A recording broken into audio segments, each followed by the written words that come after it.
Hello students, O2S academy में आपका बहुत बहुत स्वागत है।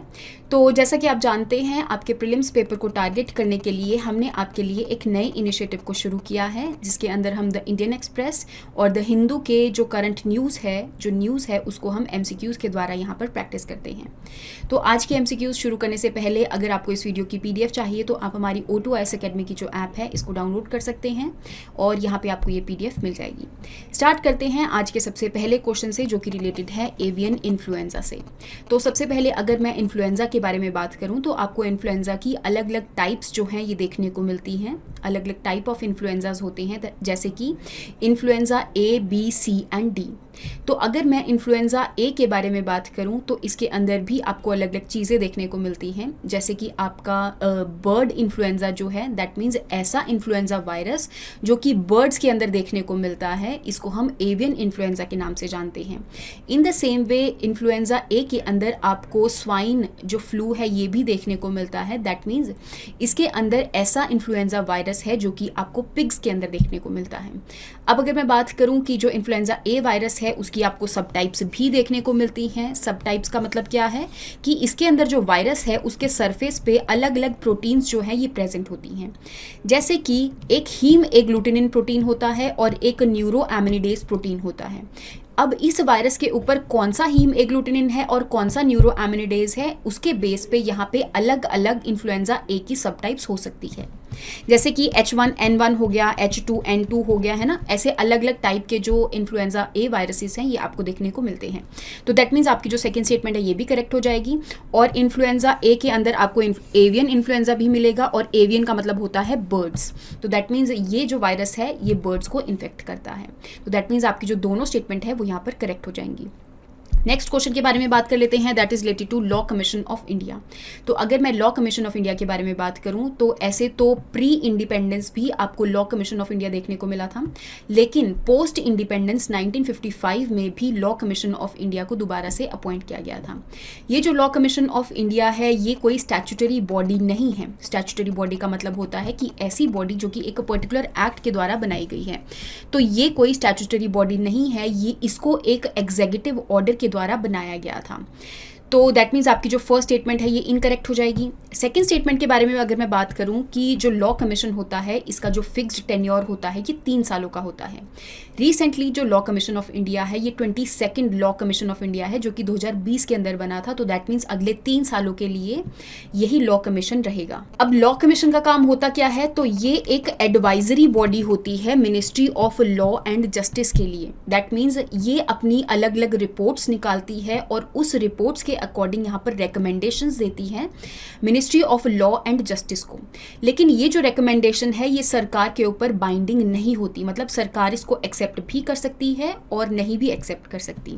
तो दैट मीन्स आपकी जो थर्ड स्टेटमेंट है कि ये बाइंडिंग होती है तो ये गलत हो जाएगी और आपका आंसर बनेगा 2 ओनली। नेक्स्ट क्वेश्चन के बारे में बात करते हैं, that is related to reserve bank innovation hub. तो ये एक ऐसा हब है जो कि हमारे central bank that is RBI के अंडर ये हब लाई करता है। दैट मीन्स ये होली ओन्ड सब्सिडरी है अंडर RBI। तो अगर मैं बात करूं कि इस हब का क्या काम है, तो बेसिकली जो भी फाइनेंशियल इंक्लूजन करने का जो काम है उसके अंदर नई से नई इनोवेशन लाने का काम जो है इस हब के अंदर देखने को मिलता है। तो दैट मीन्स ये प्रमोट करता है और ऐसे इन्वायरमेंट को फैसिलिटेट करता है ताकि फाइनेंशियल सेक्टर के अंदर इनोवेशन को लाया जा सके। इसके अलावा जितने भी हब्स बन रहे हैं ये एक पर्टिकुलर एक्ट के अंदर रजिस्टर्ड रहते हैं, that is section 8 of companies act 2013। तो रिसेंटली आपको देखने को मिला होगा कि RBI ने बेंगलुरु के अंदर एक इनोवेशन हब को ओपन किया था। तो दैट मीन्स आपकी यहाँ पे दोनों स्टेटमेंट्स करेक्ट हो जाएंगी। नेक्स्ट क्वेश्चन के बारे में बात करते हैं कि आपको यहाँ पे 2 स्टेटमेंट्स प्रोवाइड करी गई हैं, आपने इसमें से करेक्ट स्टेटमेंट को आइडेंटिफाई करना है। फर्स्ट स्टेटमेंट है कि जो ब्लू इकोनॉमी का कंसेप्ट है ये सबसे पहले गौंतर पॉली जी ने इंट्रोड्यूस किया था। तो ये स्टेटमेंट बिल्कुल सही हो जाएगी। जो गौंतर पॉली जी हैं ये बेसिकली इकोनॉमिस्ट भी हैं, एंटरप्रेन्योर भी हैं। तो इन्होंने 2010 के अंदर एक बुक लिखी थी जिसका नाम है ब्लू इकोनॉमी, और इस ब्लू इकोनॉमी बुक के अंदर इन्होंने बात करी थी कि कैसे ओशन की जो लाइफ है उसको हम कंजर्व कर सकते हैं या फिर प्रिजर्व कर सकते हैं। और कैसे ओशन के अंदर जो रिसोर्सेज हैं उसको हम सस्टेनेबली यूज़ करेंगे। इसके अलावा आपको पता होगा कि हमारे 17 सस्टेनेबल डेवलपमेंट गोल्स हैं, जिसके अंदर से जो 14th डेवलपमेंट गोल है ये बात करता है लाइफ बिलो वाटर। तो दैट मीन्स जो ओशन के अंदर जो लाइफ है उसको हम कैसे प्रोटेक्ट करते हैं, और वो प्रोटेक्ट तभी करी जाती है अगर हम ओशंस को या फिर सीज को सस्टेनेबली यूज़ करेंगे। दैट मीन्स उनको एक्सप्लॉइट नहीं करना है। तो दैट मीन्स आपकी जो दोनों स्टेटमेंट हैं वो यहाँ पर करेक्ट हो जाएंगी। नेक्स्ट क्वेश्चन के बारे में बात करते हैं कि इसमें से कौन सी ऐसी कंट्री की कैपिटल है जो कि बराडा रिवर के ऊपर लोकेटेड है। तो अगर मैं सीरिया के बारे में बात करूं जो कि आपके मेडिटेरियन सी के ईस्टर्न शोर्स पे लाई करती है, तो इसके अंदर आपको एक कैपिटल मिलेगी। सीरिया की जो कैपिटल है दैट इज़ डमास्कस, और ये जो कैपिटल है वो आपके बराडा बेसिन के अंदर लाई करती है। तो दैट मीन्स ये कुछ चीज़ें हैं जो कि प्लेसेस इन न्यूज़ के अंदर कंसीडर करी जाती हैं, और आपको इन सब चीज़ों के बारे में थोड़ा थोड़ा पता होना चाहिए।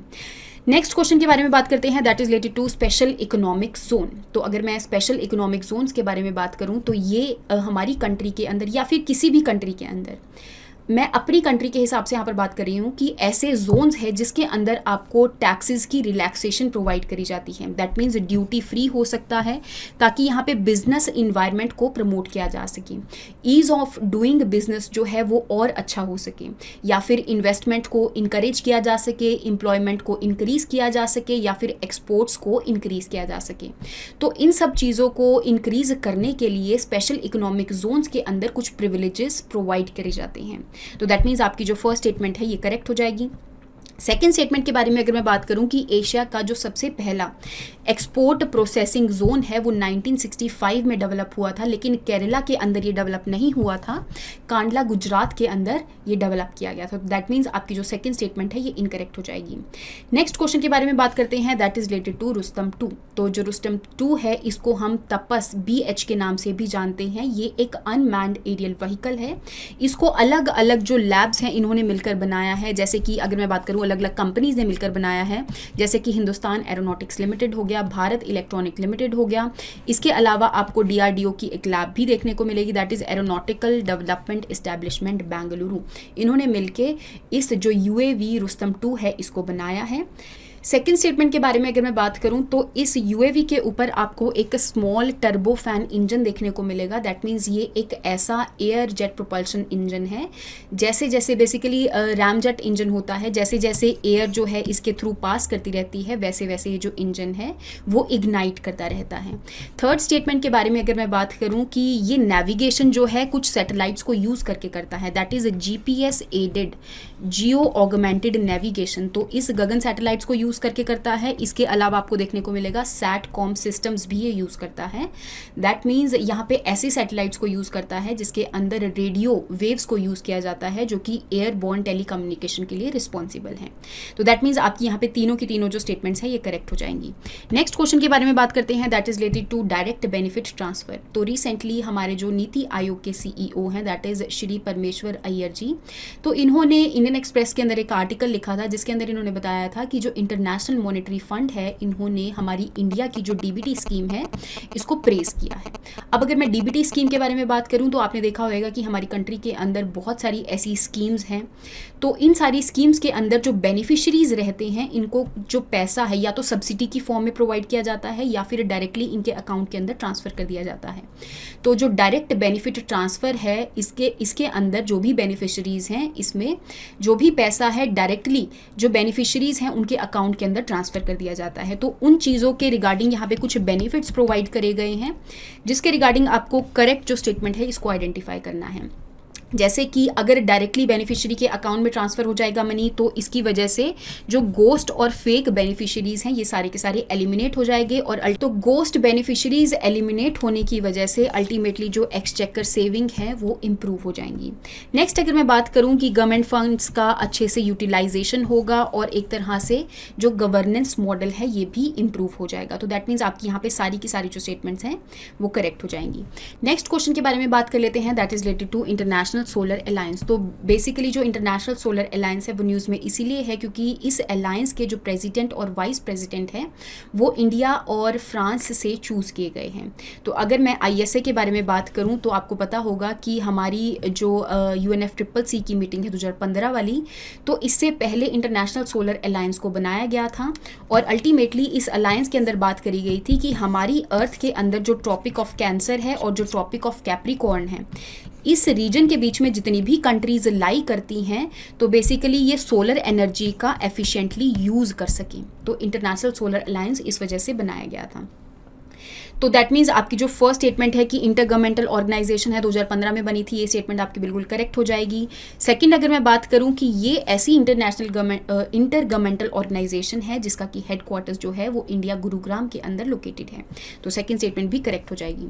थर्ड स्टेटमेंट के बारे में अगर मैं बात करूं कि यूनाइटेड नेशन के जितने भी मेंबर्स हैं वो सारे के सारे एलिजिबल रहते हैं इंटरनेशनल सोलर अलायंस के मेंबर्स बनने के लिए, तो दैट मीन्स आपकी तीनों स्टेटमेंट यहाँ पर करेक्ट हो जाएंगी।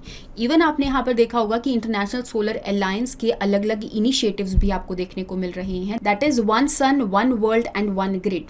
तो इसके अलावा भी आपने देखा होगा कि जो इंटरनेशनल सोलर अलायंस है ये 2030 तक $1 ट्रिलियन की इन्वेस्टमेंट के बारे में बात करते हैं, तो दैट मीन्स यहाँ पे आपकी तीनों स्टेटमेंट्स करेक्ट हो जाएंगी।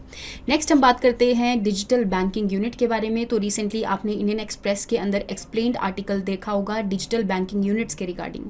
तो अगर मैं डिजिटल बैंकिंग यूनिट्स के बारे में बात करूँ तो कुछ जो कमर्शियल बैंक्स हैं उनको डिजिटल बैंकिंग यूनिट्स बनाना या फिर ओपन करना अलाउड है, लेकिन यहाँ पे जो रीजनल रूरल बैंक्स हैं, पेमेंट बैंक्स हैं और लोकल एरिया बैंक हैं, इनको अलाउड नहीं है। तो दैट मीन्स आपकी जो सेकंड स्टेटमेंट है ये आपकी करेक्ट हो जाएगी। फर्स्ट स्टेटमेंट के बारे में अगर मैं बात करूं कि जो डिजिटल बैंकिंग यूनिट्स है ये एक जॉइंट इनिशिएटिव है RBI के द्वारा, इंडियन बैंक एसोसिएशन के द्वारा और यहाँ पे कुछ पार्टिसिपेटिंग बैंक्स हैं। तो आपने डिजिटल बैंकिंग यूनिट्स के बारे में रिसेंटली देखा भी होगा कि हमारे बजट 2022 एंड 23 के अंदर भी अनाउंस किया गया था कि 75 डिजिटल बैंक यूनिट्स को खोला जाएगा। कमर्शियल बैंक इसको खोलेंगे और इन यूनिट्स के अंदर कुछ डिजिटल सर्विसेज जो हैं इनको प्रोवाइड किया जाएगा। तो जैसा कि आपने देखा होगा कि बहुत सारे ऐसे रूरल एरियाज होते हैं जहाँ पर लोगों को ट्रांजैक्शन करना नहीं आता, तो इन सब का जो काम है कि लोगों को कैसे सिखाया जाए, तो ये सारा का सारा जो काम है वो डिजिटल बैंकिंग यूनिट्स ही करने वाले हैं। तो दैट मीन्स यहाँ पे आपकी दोनों स्टेटमेंट्स करेक्ट हो जाएंगी। आई होप आपको यहाँ तक जो MCQs हैं इनके बारे में समझ में आया होगा। नेक्स्ट क्लास के अंदर हम नेक्स्ट MCQs के बारे में बात करेंगे। Thank you so much and have a nice day.